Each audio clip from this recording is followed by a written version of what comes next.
იცით რამ ხელა შავი ხვრელი, რომელსაც ეგეთი მახსოვრობა ექნებოდა?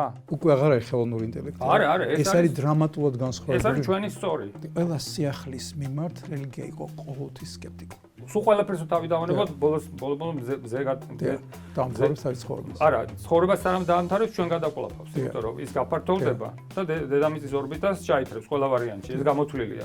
ამ შემთხვევაში ნამდვილად გჭირდება ღმერთი. იმ შემთხვევაში თუ იმეს არ წამსის. გვინდა რომ მარტო არ ვიყოთ სამყაროში. მე თუ შენ მიყვარხარ იმის გამო, რომ 60-ში მინდა მოვხდე, არ მაღირსო 60. ამან შეიძლება მოიტანოს რაღაცა, რაც თვითონ ღებულობს გადაწყვეტილებას. შეიძლება მანდ თქვენს ხობეში და ამოდი აქ წავიდეთ. ომი. რა არის ომი? ეს ჩვენ ვართ სათბურში. როგორც კი გარეთ ცხვრის გაყოფა, იქ არის ჯოჯოხეთი. რელიგია არ გვეხმარება. მეცნიერება მგუშია. აქ ვართ ჩვენ ჩაკეტილი და შეუძლებელია რომ შენი სახლი ესე გაბოსლო და რა გჭირს? $1 მილიარდიანი კითხვა თუ მეტი არა ხო?